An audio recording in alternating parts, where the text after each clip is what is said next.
Swaraj news కి స్వాగతం. Bulletin లో ముందుగా హెడ్లైన్స్ చూద్దాం.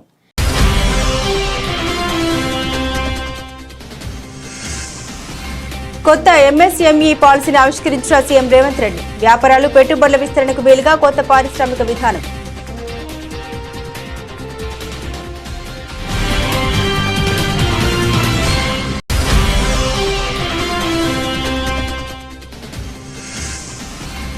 సీఎం చంద్రబాబు అధ్యక్షతన ప్రారంభమైన ఏపీ కేబినెట్ భేటీ. నూతన మద్యం విధానంపై నిర్ణయం తీసుకోనున్న మంత్రివర్గం.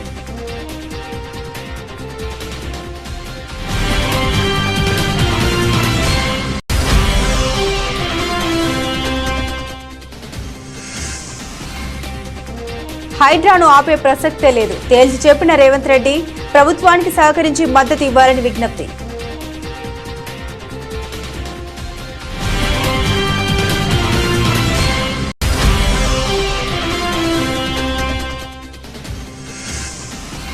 మీ చేతగానితనాన్ని బీఆర్ఎస్ పై రుద్దొద్దు. ఇక నేను అబద్దాలు ఆపడంటూ మాజీ మంత్రి హరీష్ రావు ఆగ్రహం.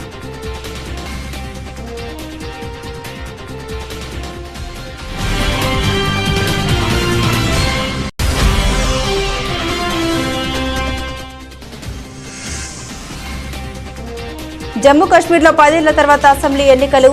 కొనసాగుతున్న తొలి విడత పోలింగ్.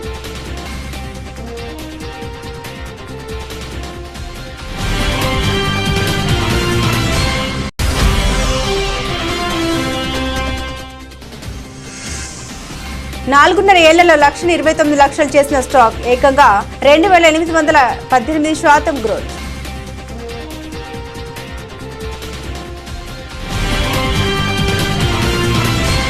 తెలంగాణ ప్రభుత్వం ఈరోజు చిన్న మధ్య తరహా పరిశ్రమల పాలసీని ప్రకటించింది. హైదరాబాద్లోని మాదాపూర్ శిల్పకళ వేదికలో ఉప ముఖ్యమంత్రి మల్లు భట్టి విక్రమార్క, మంత్రి శ్రీధర్ బాబుతో కలిసి ముఖ్యమంత్రి రేవంత్ రెడ్డి పాలసీని ఆవిష్కరించారు. తెలంగాణలో వ్యాపారాలు పెట్టుబడుల విస్తరణకు వీలుగా పరిశ్రమ అవసరాలు ప్రయోజనాలకు అనుగుణంగా కొత్త పారిశ్రామిక విధానాన్ని రూపొందిస్తున్నారు. ఈ మేరకు సీఎం గతంలోనే వెల్లడించారు. అమెరికాలో ఉన్నన్ని వ్యాపార అవకాశాలు తెలంగాణలోనూ ఉన్నాయని, చైనాకు ప్రత్యామ్నాయంగా ఎదగాలని సంకల్పంలో కొత్త పారిశ్రామిక విధానాన్ని తీసుకొస్తున్నట్లు గతంలో సీఎం రేవంత్ రెడ్డి ప్రకటించారు. రాష్ట్రంలో పారిశ్రామిక అభివృద్ధి కోసం ఎంఎస్ఎంఈ పాలసీ, ఎగుమతి విధానం, కొత్త life sciences policy, revised EV policy, medical tourism policy, green energy policy అనే 6 కొత్త వాటిని ఖరారు చేయాలని సీఎం ఇదివరకు అధికారులకు ఆదేశాలు జారీ చేశారు. ఈ నేపథ్యంలోనే ఈరోజు కొత్త ఎంఎస్ఎంఈ పాలసీని విడుదల చేశారు రేవంత్. ఇక వివరాలకు వెళ్తే హైడ్రాపై ల్యాండ్ మాఫియా దుష్ప్రచారం చేస్తోందని, అక్రమ భవనాల్ని కూలగొడుతుంటే పేదలను బూచిగా చూపిస్తున్నారని తెలంగాణ ముఖ్యమంత్రి రేవంత్ రెడ్డి ఆగ్రహం వ్యక్తం చేశారు. ఇలాంటి చీప్ ట్రిక్స్ పనిచేయవని, హైడ్రా తన పని తాను చేసుకుంటూ పోతుందని స్పష్టం చేశారు. నగరాన్ని రక్షించే విషయంలో వెనుకడుగు వేసేది లేదని తేల్చి చెప్పారు. హైడ్రా వెనుక ఎలాంటి రాజకీయ వ్యక్తిగత ప్రయోజనాలు లేవని పేర్కొన్నారు. భవిష్యత్ తరాల కోసం నగరాన్ని సంరక్షిస్తామని, నగరానికి ఉన్న లేక్ సిటీ అన్న పేరును పునరుద్ధరిస్తామని స్పష్టం చేశారు. గత ప్రభుత్వ 10 ఏళ్ల దుష్పరిపాలన కారణంగా నగరం వరద నగరంగా మారిందని ఆవేదన వ్యక్తం చేశారు. ఈ సందర్భంగా కేరళ వరదల్ని గుర్తు చేసిన సీఎం హైదరాబాద్ లో అలాంటి పరిస్థితి ఎవరూ కోరుకోవడం లేదని పేర్కొన్నారు. తెలంగాణను ఫ్యూచర్ సిటీగా అభివర్ణిస్తున్నాం కాబట్టి నగరం క్లీన్ సిటీగా ప్రచారం చేయాల్సిన అవసరం కూడా ఉందని రేవంత్ రెడ్డి తెలిపారు. తాను గతంలో చెప్పినట్లు ఆర్థిక సాంస్కృతిక పునరుజ్జీవనంతో పాటు పర్యావరణ పునరుజ్జీవనం కూడా అవసరమని పేర్కొన్నారు. ఈ కారణంగానే ప్రభుత్వం హైడ్రాను ఏర్పాటు చేసిందని వివరించారు. ఈ ప్రయత్నంలో ప్రభుత్వానికి సహకరించి మద్దతు ఇవ్వాలని ప్రజలకు విజ్ఞప్తి చేస్తున్నామని సీఎం రేవంత్ పేర్కొన్నారు. వెనుక రాజకీయ కోణం లేదు, స్వార్థం లేదు. అదొక పవిత్ర కార్యం, ప్రకృతిని కాపాడుకునే యజ్ఞం. దీనికి ప్రతి ఒక్కరూ సహకరించాలి. కొందరు భూ మాఫియా వాళ్ళు పేదలను ముందు పెట్టి హైడ్రా లక్ష్యాన్ని నీరుగార్చే ప్రయత్నంలో ఉన్నారు. ఎన్ని అడ్డంకులు వచ్చినా హైడ్రా ఆగదు. హైదరాబాద్ భవిష్యత్తుకు హైడ్రా గ్యారంటీ ఇస్తుంది. ఇది నా భరోసా. ప్రజలను సహకరించాల్సిందిగా నేను కోరుకుంటున్నాను. ముఖ్యమంత్రి చంద్రబాబు నాయుడు అధ్యక్షతన రాష్ట్ర సచివాలయంలో ఏపీ కేబినెట్ భేటీ ప్రారంభమైంది. నూతన మద్యం విధానంపై నేటి కేబినెట్ భేటీలో నిర్ణయం తీసుకున్నారు. గత ప్రభుత్వ హయాంలో మైనింగ్ వ్యవహారాలు తీవ్ర వివాదాస్పదం కాగా కొత్త మైనింగ్ విధానంపై ఇవాల్టి మంత్రివర్గ సమావేశంలో చర్చించే అవకాశం ఉంది. ఇందులోనే ఇసుక విధానం కూడా ఉంటుందని భావిస్తున్నారు. ముఖ్యంగా పెండింగ్ లో ఉన్న వాలంటీర్ వ్యవస్థ అంశంపై కీలక నిర్ణయం తీసుకున్నారు. వాలంటీర్లను తప్పకుండా కొనసాగిస్తామని ఎన్నికల ప్రచారం సమయంలో చంద్రబాబు హామీ ఇచ్చారు. ఇక 18 నుండి 59 ఏళ్ల వయసున్న మహిళలు మహిళలకు నెలకు 1500 రూపాయలు ఇస్తామన్న ఎన్నికల హామీ, పలు ఉద్యోగ నియామకాలకు నేటి కేబినెట్ భేటీలో పచ్చ జెండా ఊపే అవకాశాలు ఉన్నాయి. పరిశ్రమలకు భూ కేటాయింపులు, P4 కార్యాచరణ, నీరు చెట్టు బిల్లులకు నిధులు విడుదల, జలవనరుల ప్రాజెక్టుల పటిష్టతకు అత్యవసర నిధి కింద 300 కోట్లు కేటాయించే అంశంపై చర్చిస్తారని తెలుస్తోంది. పాకేటప్పుడు పంది, నడిచేటప్పుడు నంది అన్నట్లు అధికారం లేనప్పుడు తెలంగాణ విమోచన దినోత్సవం అంటూ గొంతెత్తిన పార్టీలు ఇప్పుడు ఎంఐఎంని అనే పనికి మాలిన పార్టీకి భయపడి దాన్ని ఉసెత్తడం లేదని కేంద్ర సహాయ మంత్రి బండి సంజయ్ అన్నారు. ఈ విషయంపై ఆయన మాట్లాడుతూ, ఇలాంటి ఎంఐఎం పార్టీలు ఎన్ని బెదిరించినా భారతీయ జనతా పార్టీ భయపడదని, తెలంగాణ అసలు చరిత్ర అందరికీ తెలిసేలా ప్రతి సంవత్సరం తెలంగాణ విమోచన దినోత్సవ వేడుకలు నిర్వహించి తీరుతామన్నారు. వాళ్ళ తెలంగాణ విమోచన జరిగింది. అధికారంలోకి రాకముందు ఉద్యమ సమయంలో కొన్ని పార్టీలు ఏం చేస్తాయంటే తెలంగాణ విమోచన దినోత్సవాన్ని అధికారికంగా జరపాలే, సమైక్య ఆంధ్రప్రదేశ్ ఉన్నప్పుడు ఆంధ్ర పాలకులారా మా తెలంగాణ స్వాతంత్ర దినోత్సవాన్ని మమ్మల్ని జరుపుకోనివ్వరా అని కొట్లాడి వీళ్ళందరూ కూడా ఈ పార్టీలను కొట్లాడినాయి. కానీ అధికారంలోకి వచ్చినాక ఏం చేసినాయి? ఒక పార్టీ ఏమో సమైక్యత దినోత్సవం అంటది, ఇంకో పార్టీ ఏమో ప్రజాపాలన దినోత్సవం అంటది. ఇప్పుడు ఎందుకు పేరు మారుస్తుంటే సమాధానం లేదు. ఎందుకంటే ఎంఐఎం ఒక పార్టీ దరిద్ర పార్టీ ఉంది. ఆ పార్టీ ఎంఐఎం అని పార్టీ స్టార్ట్ కాకముందు నిజాం కాలంలో ఆ పార్టీ పేరు రజాకర్ల దళం. రజాకర్ల దళం అంటే మన అమ్మలకలను నగ్నంగా బతుకమ్మలాడించడం, మనకు యువకులను చంపడం, ఎవరైతే ఎదుర్కొంటారో వాళ్ళని చంపే ప్రయత్నం చేయడం, ఈ హైదరాబాద్ సంస్థాన్ని విలీనం చేయాలని చెప్పి కొట్టడం, అందరిని చంపడం, ఇది రజాకర్ల దళం. దాని తర్వాత అది ఎంఏ పార్టీ మారింది. ఇవాళ అటువంటి పార్టీకి భయపడుతున్నారు వీళ్ళు. ఇవాళ తెలంగాణ విమోచన దినోత్సవం జరపడానికే భయపడుతున్నారు. ఇవాళ వాళ్లకు భయపడి మరి జాతీయ పార్టీ అని ఒక పార్టీ చెప్పుకుంటుంది. మేము 10 సంవత్సరాలు కొట్టాను, ఈ రాష్ట్రాన్ని ఇది వీకినాం అది వీకినాం అని చెప్పి ఇంకోళ్ళు చెప్పుకుంటారు. కానీ వీళ్ళు ఏం చేస్తుండే, ఒక ఎంఏఎం అనే పార్టీకి భయపడి తెలంగాణ విమోచన దినోత్సవం అని జరపడానికే భయపడే పరిస్థితి వచ్చింది. వాళ్ళు ముఖ్యమంత్రి రేవంత్ రెడ్డి అప్పులపై తప్పుడు లెక్కలు చెబుతున్నారని, తన చేతగానితనాన్ని గత ప్రభుత్వాలపై రుద్దడం సరికాదని మాజీ మంత్రి హరీష్ రావు ఆగ్రహం వ్యక్తం చేశారు. రాష్ట్రం దివాలా తీసిందంటూ ముఖ్యమంత్రి రేవంత్ రెడ్డి పదే మాట్లాడడం రాష్ట్ర ప్రతిష్టను, పరపతిని దిగజార్చేలా వ్యవహరించడం దుర్మార్గమని పేర్కొన్నారు. సీఎం రేవంత్ రెడ్డి తన వ్యాఖ్యల ద్వారా రాష్ట్ర భవిష్యత్తును ప్రశ్నార్థకరం చేస్తున్నారని విమర్శించారు. మెదక్ జిల్లా కేంద్రంలో మీడియాతో హరీష్ రావు మాట్లాడారు. రాష్ట్ర ప్రభుత్వం 16వ ఆర్థిక సంఘం ముందు అబద్దాలను వల్లివేయడం సిగ్గుచేటని మండిపడ్డారు. రాష్ట్రంపై 6.85 లక్షల కోట్ల అప్పు ఉందనే తప్పుడు ప్రచారాన్ని ఇంకెన్నిసార్లు చెప్తారని ప్రశ్నించారు.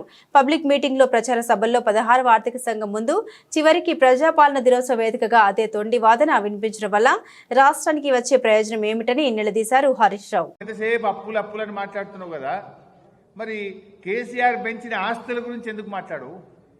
కేసీఆర్ గొప్పగా ఆస్తులు పెంచిండు కదా. తెలంగాణ రాష్ట్రం ఏర్పడ్డ నాడు 2013-14లో మన తలసరి ఆదాయం 1,12,162 రూపాయలు. మరి ఇవాళ ఎక్కడికి పోయింది మన తలసరి ఆదాయం?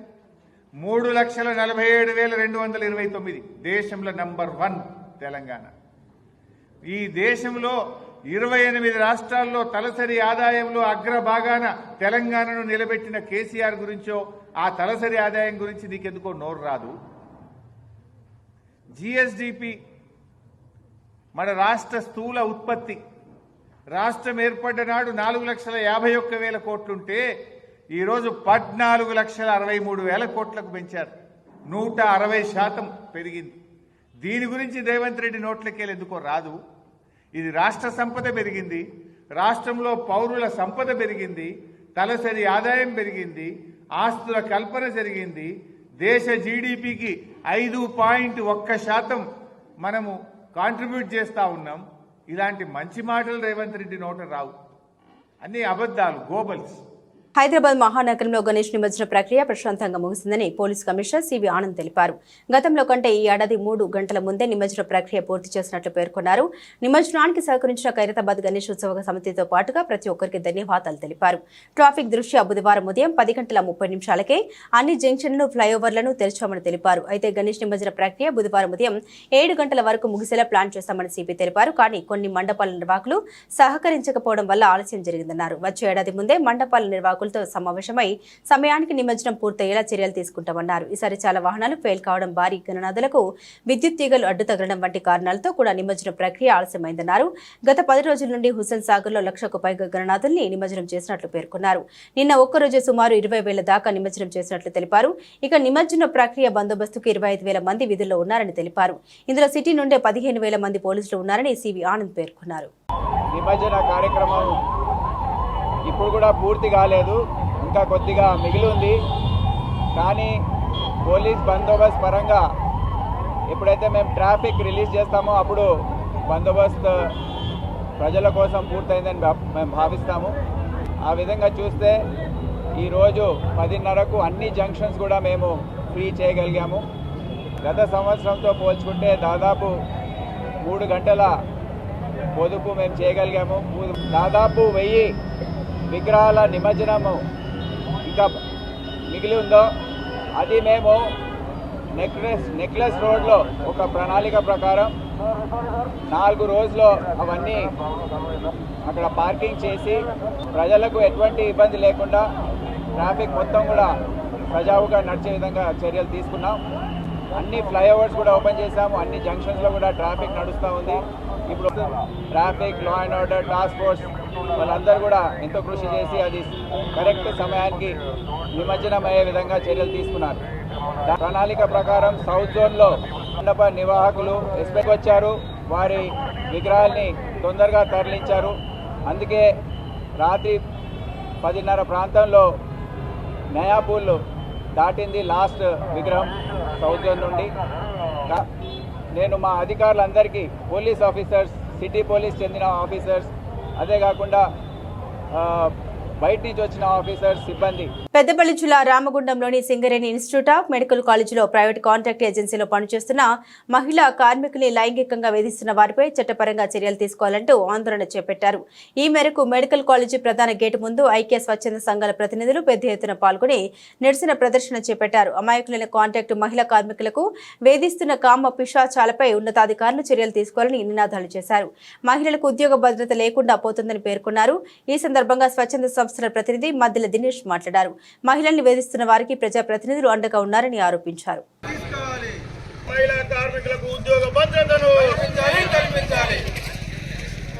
గోదావరికని ప్రాంతంలోని సిమ్స్ సింగరేణి మెడికల్ కళాశాల ఎన్నో ఉద్యమాలు చేసుకొని మరి కళాశాల ఏర్పాటు చేసుకుంటే ఇక్కడ కాంట్రాక్ట్ ఏజెన్సీ ఇతర ప్రాంతాలకు ఇచ్చి అందులో పనిచేస్తున్నటువంటి పారిశుద్ధ విభాగం కానివ్వండి, సెక్యూరిటీ విభాగం కానివ్వండి, పనిచేస్తున్నటువంటి గౌరవ మహిళలను సభ్య సమాజం తలదించుకునే విధంగా లైంగిక వేధింపులు ఇష్టానురీతిలో కొంతమంది కామపిశాచులు జరుపుతూ ఉంటే కొంతమంది వారికి అండగా నిలవడం నిజంగా సిగ్గుచేటు. ఒకరేమో మంత్రి శ్రీధర్ బాబు గారి అనుచరులని చెప్పుకుంటారు, మరొకరేమో స్థానిక శాసనసభ్యులు మక్కాన్ సింగ్ గారి అనుచరులని చెప్పుకొని మెడికల్ కళాశాలలో భయభ్రాంతులకు గురి చేస్తూ మహిళలను లైంగిక వేధింపులకు పాల్పడి చేస్తున్నా కానీ సంబంధించినటువంటి కాంట్రాక్టరు ఏమాత్రం కూడా పట్టించుకోకుండా, అదేవిధంగా మెడికల్ కళాశాల ప్రిన్సిపల్ గారు కూడా మరి వారిని ప్రోత్సహిస్తున్నారా లేదా ప్రేక్షక పాత్ర వహిస్తున్నారా అని మేము ప్రశ్నిస్తూ ఉన్నాం. ఇప్పటికైనా గౌరవ శాసనసభ్యులు మక్కాన్ సింగ్ రాజ్ ఠాకూర్ గారు, జిల్లా కలెక్టర్ గారు, అదేవిధంగా డిఎంఈ గారు వెంటనే చర్యలు తీసుకొని స్థానిక కాంట్రాక్టర్పై. ప్రకాశం జిల్లా మార్కాపురం పట్టణంలోని ఆర్టీసీ బస్టాండ్ నందు ప్రభుత్వం నూతనంగా మంజూరు చేసిన 4 బస్సుల ప్రారంభోత్సవ కార్యక్రమం డిపో మేనేజర్ నరసింహుల ఆధ్వర్యంలో నిర్వహించారు. ఈ కార్యక్రమానికి ముఖ్య అతిథులుగా శాసనసభ్యులు కందుల నారాయణ రెడ్డి, టీడీపీ నియోజకవర్గ పోల్ మేనేజ్మెంట్ క్లస్టర్ ఇన్ఛార్జ్ కందుల రామిరెడ్డి పాల్గొన్నారు. అనంతరం ఎమ్మెల్యే రిబ్బన్ కత్తిరించి నూతన బస్సుల్ని ప్రారంభించారు. పట్టణంలో స్వయంగా ఆర్టీసీ బస్సును నడిపి ఆర్టీసీ డ్రైవర్లను ఎమ్మెల్యే ఉత్సాహపరిచారు. ఆర్టీసీ బస్టాండ్ నుండి ఆర్టీసీ గ్యారేజ్ వరకు బస్సు నడిపి డ్రైవర్లు అందరూ కలిసికట్టుగా కృషి చేసి ఆర్టీసీని లాభాల్లో నడిపించే విధంగా రవాణా సేవల్ని ప్రజలకు అందుబాటులో ఉంచే విధంగా కృషి చేయాలని పిలుపునిచ్చారు. ఈ సందర్భంగా నారాయణ రెడ్డి మాట్లాడారు. మార్కాపురం డివిజన్ కేంద్రమైన ఆర్టీసీ బస్టాండ్లో ప్రయాణికులకు ఇబ్బందులు లేకుండా ప్రభుత్వం నూతన బస్సుల్ని మంజూరు చేసినట్టు తెలిపారు. మార్కాపురం ఆర్టీసీ డిపో నందు 4 కొత్త బస్సులు ప్రారంభించడం జరిగింది. ఈరోజు 1986లో ఏర్పడినటువంటి మార్కాపురం ఆర్టీసీ డిపో ఈరోజు దినదినాభివృద్ధి చెందుతూ సుమారు 103 బస్సుల సముదాయంతో ఈ పశ్చిమ ప్రాంతంలో పెద్ద డివిజన్గా ఏర్పడమైంది. ఈ పశ్చిమ ప్రాంతంలో ప్రజలందరూ కూడా ప్రభుత్వ సేవల్ని సక్రమంగా వినియోగించుకొని ప్రజలందరికీ మంచి జరిగేలా చూసుకునే బాధ్యత ప్రజలందరూ బాగా చేపట్టాలని మనస్ఫూర్తిగా కోరుతా ఉన్నాం. ఈ వెనుకబడ్డ ప్రాంతాన్ని ఎట్టి పరిస్థితుల్లో అభివృద్ధి పదంలో తీసుకుపోవాలని మార్కాపురం జిల్లా వెలుగొండ ప్రాజెక్టును కూడా త్వరితగతిలోనే ప్రారంభించే విధంగా ప్రకటించే విధంగా చర్యలు చేపడతానని ఈ మార్కాపురం ప్రజలకు మాటిస్తూ ఉన్నాం. అలాగే అభివృద్ధి విషయంలో కూడా ఎక్కడ వెనక్కి తగ్గకుండా ప్రతి చిన్న విషయంలో కూడా క్షుణ్ణంగా పరిశీలన చేసి గత ప్రభుత్వాలు చేసిన తప్పిదాలని మళ్ళీ ఈ ప్రభుత్వంలో జరగకుండా చూసుకుంటూ మా ప్రభుత్వాన్ని ముందుకు తీసుకుపోయేదానికి మా శక్తి వంచన లేకుండా కష్టపడి పనిచేస్తామని ఈ సందర్భంగా మాటిస్తాము. రంగారెడ్డి జిల్లా కలెక్టర్ శశాంక్ షాద్నగర్ పట్టణంలోని డబుల్ బెడ్రూమ్లను పరిశీలించారు. కలెక్టర్తో పాటు ఎమ్మెల్యే వీర్లపల్లి శంకర్ ఉన్నారు. మీడియాతో కలెక్టర్ శశాంక్ మాట్లాడారు. పెండింగ్ లో ఉన్న పనుల్ని త్వరలో పూర్తి చేయించి క్షేత్రస్థాయిలో అధికారులతో సమావేశం నిర్వహించి డబుల్ బెడ్రూమ్లను లబ్ధిదారులకు అందిస్తామని జిల్లా కలెక్టర్ వెల్లడించారు.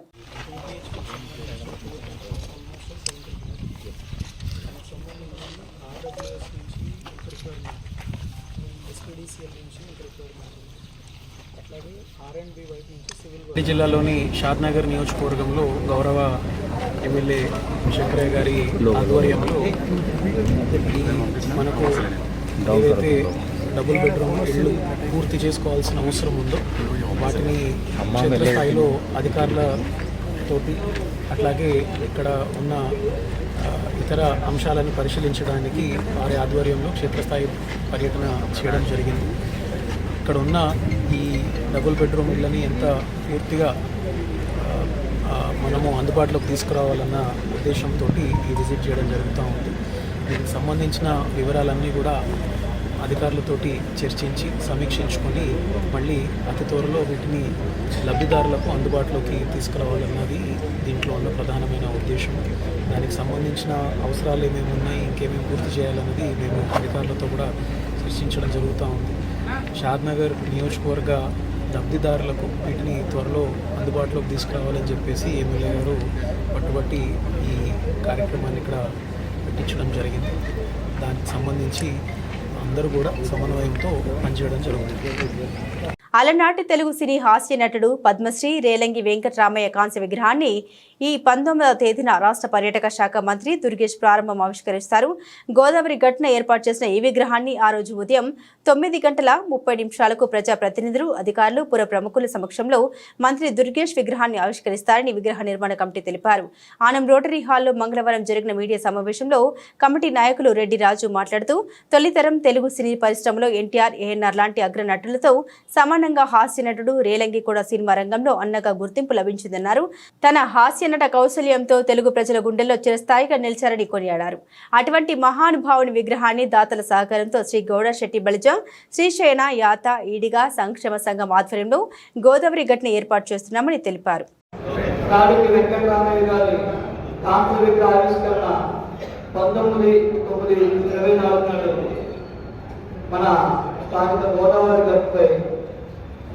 ఏర్పాటు చేయడం జరుగుతుంది.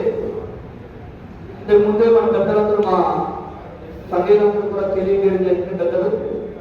ముఖ్యంగా నేను కులంకషంగా చెప్పాల్సిన విషయం ఏంటంటే రాజకీయ గారికి రాజకీయంతో ఉన్న అభినవ సంబంధం గురించి తెలియపరుస్తున్నానండి. 1954లో మొట్టమొదటి భారతదేశంలో మొట్టమొదటి పద్మశ్రీ అవార్డు గ్రహించిన తర్వాత కళారంగం నుంచి వారు తీసుకోవడం జరిగింది. భారతదేశ రాష్ట్రపతి అన్నాడు. తరువాత 1956లో మన రాజకీయంలో లలిత కళానికేతన వారిచే అప్పుడు హాస్య బ్రహ్మ కమిడిపాటి కాళేశ్వరరావు గారి చేతుల మీదుగా మన రాజకీయ గారికి రాజమండ్రిలో ఏదైతే విగ్రహం ఉందో అక్కడ కూడా హాస్య నట చక్రవర్తి పద్మశ్రీ రాజకి వెంకటరామయ్య గారనే మేము టాలీవుడ్ ఇండస్ట్రీలో ఓ యువతిపై డ్యాన్స్ కొరియోగ్రాఫర్ షేక్ జానీ బాషా లైంగిక వేధింపుల ఘటనను తీవ్రమైన చర్యగా భావిస్తున్నామని భారతీయ జనతా పార్టీ మహిళా మోర్చా రాష్ట్ర అధ్యక్షురాలు డాక్టర్ శిల్పారెడ్డి అన్నారు.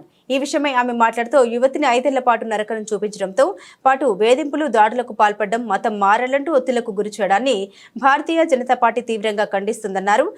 ఇది లవ్ జిహాద్ కేసు. హిందూ అమ్మాయిని ట్రాప్ చేసినట్లు స్పష్టంగా ఎఫ్ఐఆర్లో నమోదు చేసినప్పటికీ కేసును నీరుగార్చేందుకు నిందితుడిపై పనికిరాని కేసులు పెట్టడం ఏంటి అని ఇంతవరకు నిందితుడిని అరెస్టు చేయకపోవడం దుర్మార్గమని మండిపడ్డారు. రాష్ట్ర ప్రభుత్వం ఈ కేసును తీవ్రంగా పరిగణించి చట్టపరంగా పారదర్శకంగా విచారణ జరిపించేలా చర్యలు తీసుకోవాలని, లేని పక్షంలో బీజేపీ మహిళా మోర్చా ఆధ్వర్యంలో బాధిత మహిళకు న్యాయం జరిగే వరకు పోరాటం చేస్తామని శిల్పారెడ్డి హెచ్చరించారు. టాలీవుడ్ ఇండస్ట్రీకి సంబంధించి ఒక ప్రముఖమైన కొరియోగ్రాఫర్ షేక్ జానీ బాషా, జానీ మాస్టర్ అని పిలువబడే ఒక కొరియోగ్రాఫర్ సెక్షువల్లీ అసాల్ట్ చేస్తున్నాడు అని చెప్పి ఒక జూనియర్ కొరియోగ్రాఫర్ పోలీస్ స్టేషన్లో కంప్లైంట్ ఇచ్చినప్పటికీ ఇంతవరకు పోలీస్ యంత్రాంగం కానీ రాష్ట్ర ప్రభుత్వం కానీ దానిపై స్పందించకపోవడం చాలా దురదృష్టకరమైన విషయం. అమ్మాయి తన కంప్లైంట్ కాపీలో క్లియర్గా మెన్షన్ చేసినప్పటికీ గత 5 సంవత్సరాల నుంచి, అంటే ఆ అమ్మాయి మైనర్గా ఉన్నప్పటి నుంచి అతను వేధిస్తున్నాడు, సెక్షువల్ ఫేవర్స్ అడుగుతున్నాడు, అలాగే మతం మార్చుకొని తనని పెళ్లి చేసుకోవాలని ఒత్తిడి తెస్తున్నాడు అని క్లియర్ కట్గా మెన్షన్ చేసినప్పటికీ ఆ జానీ మాస్టర్ అనే వ్యక్తిని ఇంతవరకు పోలీసులు అరెస్ట్ చేయకపోవడం, అతను నెల్లూరులో ఉన్నాడు అని తెలిసి కూడా అతన్ని అరెస్ట్ చేయకపోవడం, అలాగే రాష్ట్ర ప్రభుత్వం దీనిపై స్పందించకపోవడం చాలా దురదృష్టకరమైన విషయం. ఇది క్లియర్ కట్గా లవ్ జిహాద్ కేసు. ముస్లిం అబ్బాయిలు హిందూ అమ్మాయిలను ట్రాప్ చేసి వాళ్ళ మతం మార్చి వాళ్ళని చిత్రహింసలు పెట్టే ఇదొక ప్రక్రియని రోజు రోజుకి ఎక్కువైతున్నప్పటికీ కూడా మన రాష్ట్ర ప్రభుత్వం నిమ్మకు నీరెత్తినట్టు కూర్చోవడాన్ని భారతీయ జనతా పార్టీ మహిళా మోర్చా తీవ్రంగా ఖండిస్తుంది. రోజు రోజుకి రాష్ట్రంలో అత్యాచారాలు, అన్యాయాలు పెరుగుతున్నప్పటికీ మన సీఎం రేవంత్ రెడ్డి గారు, కేర్ ఆఫ్ హోమ్ మినిస్టర్ గారు నిర్లక్ష్య వైఖరిని మేము తీవ్రంగా ఖండిస్తున్నాం. ఇది వెంటనే లవ్ జిహాద్గా కేసుగా తీసుకోవాలని, అలాగే ఆ అమ్మాయికి వెంటనే న్యాయం జరగాలని, న్యాయం జరిగే విధంగా భారతీయ జనతా పార్టీ మహిళా మోర్చా తనకు అండగా ఉండి ఆమెకి న్యాయం చేసే విధంగా పోరాడతామని, దీన్ని ఎటువంటి పక్షపాతం వహించకుండా ఈ కేసు సాల్వ్ చేయాలని విజ్ఞప్తి చేస్తూ కాకినాడ జిల్లా పత్తిపాడులో జాతీయ రహదారిని ఆనుకుని నరేంద్రగిరి కొండపై శ్రీమద్ రామాయణ పీఠం వ్యవస్థాపక అధ్యక్షులు రామకోటి సుబ్బారావు ఆధ్వర్యంలో నూతనంగా నిర్మితమవుతున్న శ్రీరామ నామక్షేత్రం ఆంధ్ర భద్రాద్రి ఆలయ స్లాబ్ నిర్మాణం ఈ నెల 19న గురువారం జరుగుతుందని ఆలయ అభివృద్ధి కమిటీ సభ్యులు తెలియపరిచారు. ఈ సందర్భంగా ఆలయ అభివృద్ధి కమిటీ సభ్యులు రెడ్డం రాజా, పుష్పారెడ్డి, పత్రి రమణ, గానాల గంగాధర్ మాట్లాడారు. ఈ కార్యక్రమానికి ఎమ్మెల్యే వరపుల సత్యప్రభుతో పాటుగా స్వామీజీలు, గ్రామ పెద్దలు, ఆలయ అభివృద్ధి కమిటీ సభ్యులు హాజరవుతారని తెలిపారు. ప్రతిపాడులో స్వామి వివేకానంద టెంపుల్ కిందని శ్రీరామ క్షేత్రం చాలా గొప్పగా 2 కోట్ల ప్రాజెక్టుతో ఇది చిన్న స్టేజీ నుంచి కాకినాడ నుంచి వచ్చి మన గల్లా సుబ్బారావు గారు, రాజా గారు, అలాగే పుష్పారెడ్డి గారు, రమణ గారు, ఇలాగా కత్తిపాడు గ్రామంలో గోగుల బుజ్జి గారు అందరినీ వేసి మన సుబ్రహ్మణ్యం గారు వీళ్ళందరినీ వేసి ఒక కమిటీగా తయారు చేసి ప్రతిపాడు అందరినీ కూడా ఆడవారిని, మగవారిని, భజన సమాజం వాళ్ళందరినీ కూడా కమిటీ 2 కమిటీల కింద వేసి ఈ శాస్త్రానికి అందరూ చాలా మంది సహకారం చేశారు. మన సెలంకూరు భావన గారు, అలాగే రెడ్డి వెంకన్న గారు, అలాగే రెడ్డి నాయుడు గారు, ఎంతో మంది సహకారం చేసి ఈవేళ ఈ నిర్మాణం ఎంతవరకు వచ్చిందంటే వాళ్ళ వల్లే. ఇది గ్రామ ప్రజలు పెద్దవాళ్ళందరూ దయవల్లే ఇంతవరకు మనం స్లాబ్ వరకు లాక్కొచ్చామంటే త్వరలో స్లాబ్ అయిపోయిన అనంతరం లక్ష్మీదేవి గుడి, ఇలాగే బాలరాముడి గుడి, ఆంజనేయ స్వామి విగ్రహం, అలాగే ఆ రాముల వారి 45 అడుగులు విగ్రహం వేయడం జరుగుతుంది. చుట్టెంపులు, కాంపౌండ్ వాళ్ళు, కిందకి మెట్లు, గజస్తూపం, అలాగే ఎంట్రన్స్ లో ఒక ద్వారం తయారు చేసి బోరు కొట్టించి ఇక్కడ ఎంతో శాస్త్రంగా తయారేది. పుణ్యాత్ములు వీళ్ళు అందరూ సహకారంతో, పుణ్యాత్ముల సహకారంతో త్వరలో పెళ్లిళ్ళు కూడా జరుగుతాయి. అలాగే అన్నదానం కూడా జరుగుతుంది. శాస్త్రంలో అంత గొప్పగా ప్రళయం అవుతుందని మనం జై శ్రీరామ్. మత్స్యకారులు ఎదుర్కొంటున్న సమస్యల్ని ప్రభుత్వం దృష్టికి తీసుకెళ్లి పరిష్కారానికి కృషి చేస్తామని జాతీయ మత్స్యకారుల సంఘం రాష్ట్ర అధ్యక్షుడు మేసా అప్పలరాజు తెలిపారు. ఇటీవల జిల్లా అధ్యక్షుడిగా నియమితులైన గంటా అబ్బాయి ఆధ్వర్యంలో గాజువాక గణేష్ నగర్ కమ్యూనిటీ హాల్లో బుధవారం సంఘం ప్రతినిధుల సమావేశం నిర్వహించారు.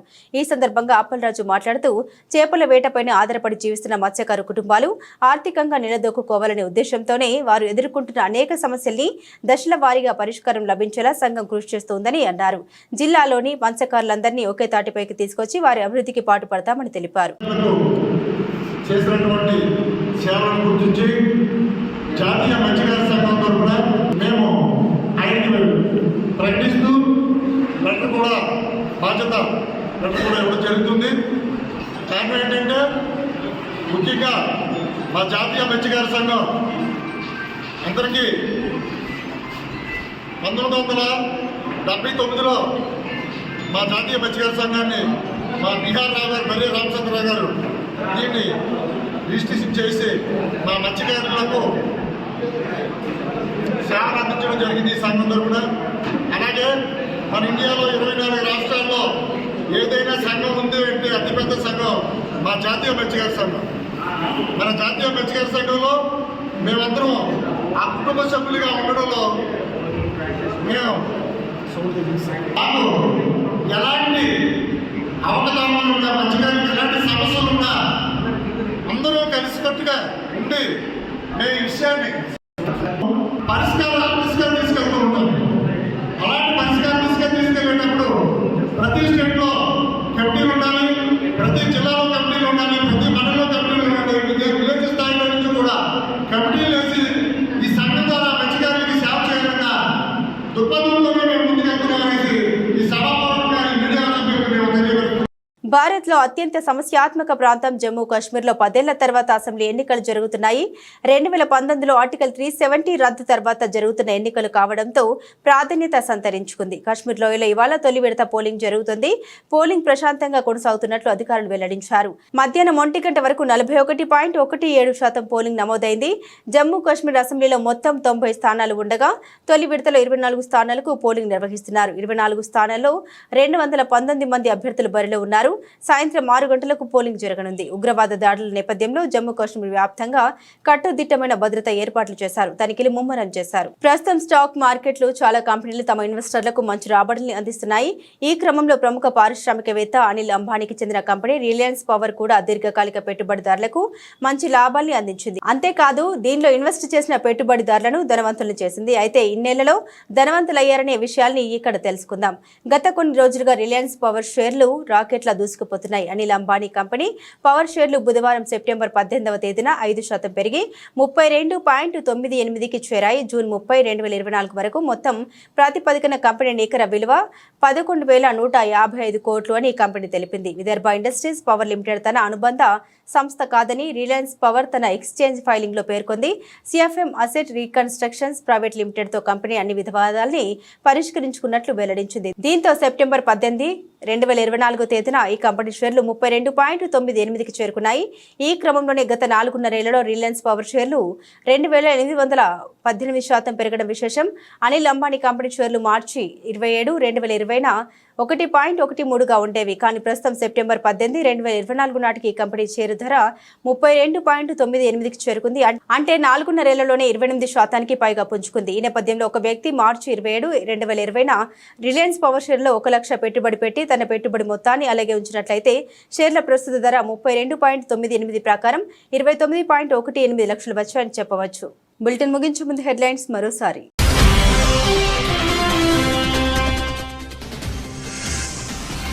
కొత్త ఎంఎస్ఎంఈ పాలసీని ఆవిష్కరించిన సీఎం రేవంత్ రెడ్డి. వ్యాపారాలు పెట్టుబడుల విస్తరణకు వీలుగా కొత్త పారిశ్రామిక విధానం.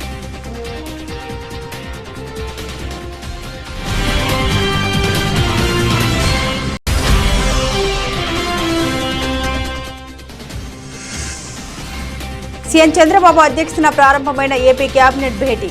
నూతన మద్యం విధానంపై నిర్ణయం తీసుకోనున్న మంత్రివర్గం.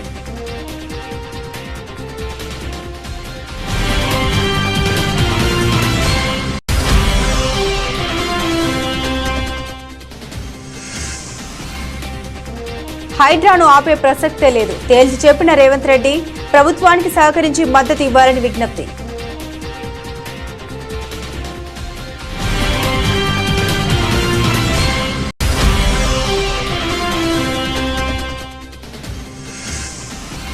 మీ చేతగానితనాన్ని బీఆర్ఎస్ పై రుద్దొద్దు. ఇక నేను అబద్దాలు ఆపడంటూ మాజీ మంత్రి హరీష్ రావు ఆగ్రహం.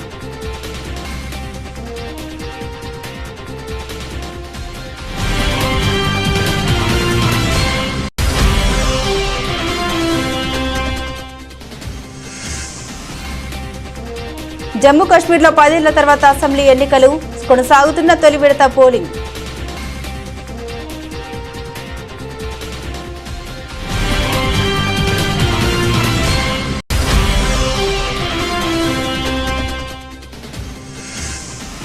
నాలుగున్నర ఏళ్లలో 1,29,00,000 చేసిన స్టాక్ ఏకంగా 2,818% గ్రోత్.